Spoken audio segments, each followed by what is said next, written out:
সারাদিন পরিশ্রমের পর আমরা সবাই ভাবি কখন রাত হবে আর আমরা নিশ্চিন্তে ঘুমাবো। কিন্তু ধরুন আপনি একদিন ক্লান্ত হয়ে অফিস থেকে ফিরে দেখলেন সময় পেরিয়ে যাচ্ছে, কিন্তু রাত আর আসছে না। ঘড়িতে 11টা বাজে, কিন্তু তারপরও রাত হচ্ছে না। এমন পরিস্থিতিতে আপনি কি করবেন? বন্ধুরা, আপনাকে বিষয়টা কল্পনা করতে বললাম ঠিকই, তবে পৃথিবীর 6টা দেশে কিন্তু এই কল্পনাটা করার প্রয়োজন হয় না, কারণ সেখানে এটাই বাস্তব। আপনারা জানলে অবাক হবেন যে এর মধ্যে এমনও দেশ আছে যেখানে রাত 2টোর সময়ও সূর্যের আলো ঝলমল করে। কি বন্ধুরা, এই 6টি দেশের সম্পর্কে জানার জন্য আগ্রহ বাড়ছে তো? তাহলে চলুন শুরু করা যাক। Number 1, Norway. সবার প্রথমে যে দেশটার কথা বলবো সেই দেশটার নাম হলো নরওয়ে। একবার ভাবুন, আপনি রাত 12টার সময় জানলা দিয়ে বাইরের দিকে তাকালেন আর দেখলেন সূর্য তখনও আকাশে উপস্থিত আছে। সেই সময় আপনার মাথা ঘুরে যাবে। আপনি ভাববেন সেটা দুপুর নাকি রাত। এটাই তো নরওয়ের বিশেষত্ব। এটা হলো সেই দেশ যেখানে গরমের সময় সূর্য কয়েক সপ্তাহ পর্যন্ত অস্তই যায় না। এই অদ্ভুত ঘটনাটাকে মিডনাইট সান বলা হয়, অর্থাৎ মাঝরাতে সূর্য। নরওয়ে ইউরোপের উত্তর দিকে আছে, আর এর কিছু অংশ পৃথিবীর সে অংশে আছে যাকে আর্কটিক সার্কেল বলা হয়। প্রত্যেক বছর মে মাস থেকে জুন মাসের মধ্যে নরওয়ের কিছু এলাকায় সূর্য একটানা 24 ঘন্টা আকাশে থাকে, মানে দিন এবং রাত একই রকম লাগে। সাভালভার্ড নামের একটা জায়গায় সূর্য একটানা 4 মাস অস্তই যায় না। এখানে রাতেও আপনারা চায়ের দোকানে এবং পার্কে মানুষের উপস্থিতি দেখতে পাবেন। এবার আপনাদের মনে প্রশ্ন উঠতেই পারে যে রাত না হলে মানুষ কীভাবে ঘুমায়। এখানকার মানুষ ব্ল্যাকআউট পর্দা লাগায়, যেটা সূর্যের আলোকে সম্পূর্ণ কালো করে দেয়। কিছু কিছু মানুষ ব্লু লাইট ব্ল্যাকিং চশমা পরে, যাতে মনে হয় যে রাত হয়ে গেছে। সবথেকে গুরুত্বপূর্ণ বিষয়, এখানকার মানুষ তাদের রুটিন বদলায় না। সূর্য যতই জল করুক না কেন, তাদের ঘুমের সময়টা একই থাকে। নরওয়ে সরকারও অত্যন্ত জনহিত। এখানকার চিকিৎসা ব্যবস্থা যেমন উন্নত, তেমন শিক্ষা ব্যবস্থাও সম্পূর্ণ ফ্রি, এবং মানুষজন পরিবেশ সম্পর্কে ভীষণভাবে সচেতন। এই দেশে প্রচুর পরিমাণে পেট্রোল পাওয়া গেলেও এখানকার বেশিরভাগ মানুষ ইলেকট্রিক গাড়ি চালায়। মজার ব্যাপার হলো, সাভালভার্ডে কোনো মানুষের পক্ষে মৃত্যু সম্ভব নয়, কারণ সেখানকার জলবায়ুতে সব পচে না। তাই কারোর মৃত্যু হওয়ার আগেই মানুষজনকে অন্য জায়গায় পাঠিয়ে দেওয়া হয়। Number 2, Alaska. বন্ধুরা, আলাস্কার নাম শোনা মাত্রই ঠান্ডা, বরফ এবং বরফে জমে যাওয়া জঙ্গলের ছবি চোখের সামনে ভেসে ওঠে। এই মুহূর্তে আলাস্কা শুধুমাত্র বরফের গুপ্তধন নয়, বরং পৃথিবীর সবথেকে রহস্যময় জায়গাগুলোর মধ্যে অন্যতম। একবার ভাবুন, আপনি সকালে ঘুম থেকে উঠে দেখলেন সূর্য মাথার উপরে আছে। তার কয়েক ঘন্টা পরে সূর্য ডুবে গেল, তারপর আবার উঠল, তারপর আবার ডুবে গেল। হ্যাঁ বন্ধুরা, আলাস্কার উৎকিয়াগোভিক এলাকায় এটা খুবই স্বাভাবিক একটা ব্যাপার। এখানে বছরে একবার এমন সময় আসে যখন সূর্য একটানা 2 মাস ডুবেই না। তারপর এমন একটা সময় আসে যখন 2 মাস সূর্য একটানা ওঠে না। একে পোলার ডে এবং পোলার নাইট বলা হয়। পোলার ডে মানে যখন সূর্য সকাল দুপুর রাত সবসময় একই রকম থাকে। অন্যদিকে পোলার নাইট মানে 24 ঘন্টা অন্ধকার থাকে। আলাস্কা আমেরিকার সবথেকে বড় রাজ্য, কিন্তু এখানকার জনসংখ্যা সবথেকে কম। এখানে মানুষের থেকে ভাল্লুকের সংখ্যা বেশি। এখানকার শহরে কোনো সড়কপথ নেই। মানুষ শুধুমাত্র জলপথ এবং আকাশপথে যাতায়াত করে। এখানকার মানুষ নর্দার্ন লাইটকে তাদের ছাদ থেকে দেখতে পায়। Number 3, Canada. কানাডাতেও এমন কিছু জায়গা আছে যেখানে সূর্য কয়েক মাস পর্যন্ত একটানা ডিউটি করে যায়, কোনো ছুটি নেয় না। কানাডার উত্তর পশ্চিম এলাকায়, যেমন ইউকন টেরিটরি এবং নোনাভাতে বিশেষ কিছু এলাকা আর্কটিক সার্কেলের কাছাকাছি থাকায় এখানেও মিডনাইট সানের চমৎকার দেখা যায়। অর্থাৎ সেই সময় যখন সূর্য রাত 12টার সময় হাই হ্যালো করতে থাকে।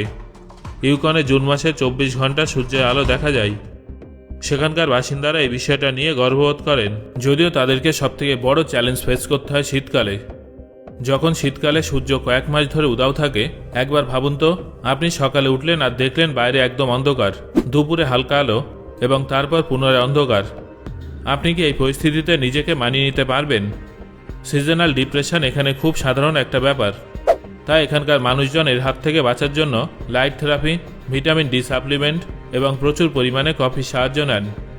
কানাডার নাগরিকরা অত্যন্ত বাস্তববাদী এবং শান্ত স্বভাবের হয়ে থাকে। ঠান্ডার বিরুদ্ধে মোকাবিলা করার জন্য হিটেড বাড়ি, থার্মাল জামাকাপড় এবং মোটা জ্যাকেট প্রত্যেকেরই প্রয়োজন হয়। কানাডা বিশ্বের দ্বিতীয় বৃহত্তম দেশ, কিন্তু এর অর্ধেকের বেশি জায়গায় মানুষ বসবাস করেই না। এখানকার রাস্তায় আপনারা গাড়ির থেকেও বেশি মুস নামের বিশালাকৃতির হরিণের মতো প্রাণী দেখতে পাবেন। Number 4, Finland. ফিনল্যান্ড হলো এমন একটা দেশ যেখানে মিডনাইট সান এবং পোলার নাইট দুটোই দেখা যায়। এই দেশের কিছু জায়গায় গরমের সময় টানা 70 দিন পর্যন্ত সূর্য অস্ত হয়ে যায় না, আবার শীতকালে 70 দিন পর্যন্ত অন্ধকার থেকেই যায়। ফিনল্যান্ডের উত্তরে অবস্থিত ল্যাপল্যান্ড হলো সেই জায়গা যাকে সান্টা ক্লজের বাড়ি বলে মনে করা হয়। এখানে মিডনাইট সানের আসল জাদু দেখা যায়। এখানে রাত 1টার সময় সূর্য দুপুর 1টার মতোই জ্বলজ্বল করে। এখানে পোলার নাইটের সময় সারা মাস মনে হয় যেন সকালই হয়নি। এখানে সবথেকে বড় প্রশ্নটা হলো, যদি জীবনে রাতের কোনো অস্তিত্ব না থাকে তাহলে মানুষ কীভাবে ঘুমাবে? আসলে ফিনল্যান্ডের মানুষ অনেক শান্ত এবং প্র্যাকটিক্যাল হয়ে থাকে।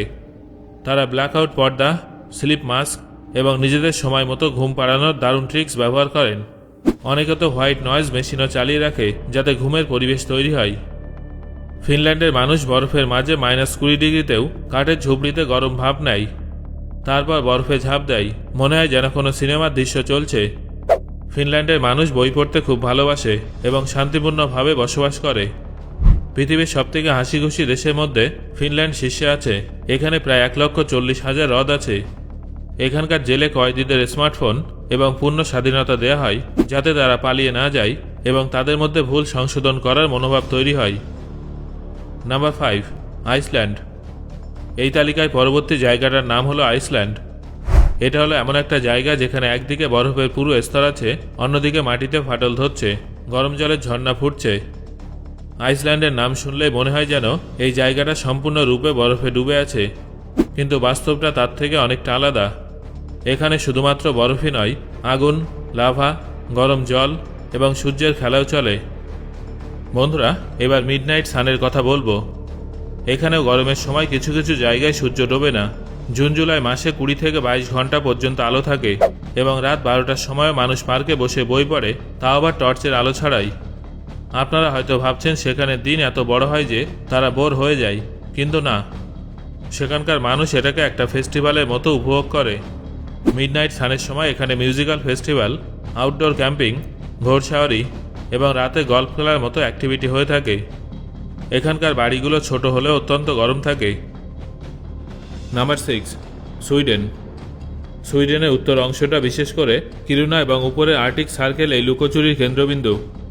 এখানে জুন জুলাই মাসে একটানা 60 দিন পর্যন্ত সূর্য অস্ত হয়ে যায় না। বাচ্চারা বাইরে খেলতে থাকে, মানুষজন নৌকা নিয়ে হ্রদে ঘুরতে থাকে। ডিসেম্বর এবং জানুয়ারি মাসে উত্তর সুইডেনে কয়েক সপ্তাহ পর্যন্ত সূর্য ওঠেই না। এখানকার বাড়িগুলো একদম সাধারণ হয়ে থাকে, মানুষজন কথা কম বলে এবং সবথেকে বড় ব্যাপার হলো তারা প্রকৃতিকে ভীষণ ভালোবাসে। সুইডেনে 95% বিদ্যুৎ রিনিউয়েবল এনার্জি থেকে আসে। এখানকার প্রত্যেকটা নাগরিক পড়াশোনা, চিকিৎসা এবং ভ্রমণের স্বাধীনতা পায়। সুইডেনে আইস হোটেল আছে যেটা প্রত্যেক বছর বরফ দিয়ে বানানো হয়, তবে নির্দিষ্ট সময় পরে সেটা গলে যায়। এবার প্রশ্ন হলো, এই 6টি দেশে সূর্য রাতে দেখা যায় কেন জানেন? এই 6টি দেশই পৃথিবীর উত্তর অংশ নর্থ পোল অর্থাৎ আর্কটিক সার্কেলের আশেপাশে আছে। যখন পৃথিবী সূর্যের চারদিকে ঘোরে তখন 6 মাসের জন্য পৃথিবীর উত্তর অংশ সূর্যের দিকে ঝুঁকে থাকে আর 6 মাসের জন্য দূরে থাকে। যখন উত্তর মেরু সূর্যের দিকে ঝুঁকে থাকে তখন মে থেকে জুলাই মাস পর্যন্ত সূর্য সেখানে ডোবে না, মানে দিন এবং রাত উভয় সময় সূর্যের দেখা পাওয়া যায়। সো বন্ধুরা, ভবিষ্যতে যদি আপনার সুযোগ আসে তাহলে কি আপনি এই 6টা দেশের মধ্যে কোনো একটা দেশে ঘুরতে যাবেন এই রাতের সূর্যকে উপভোগ করার জন্য? কমেন্ট করে আমাকে জানান। আর আজকের এই ভিডিওটা যদি আপনার ভালো লাগে তাহলে শেয়ার করুন। ধন্যবাদ।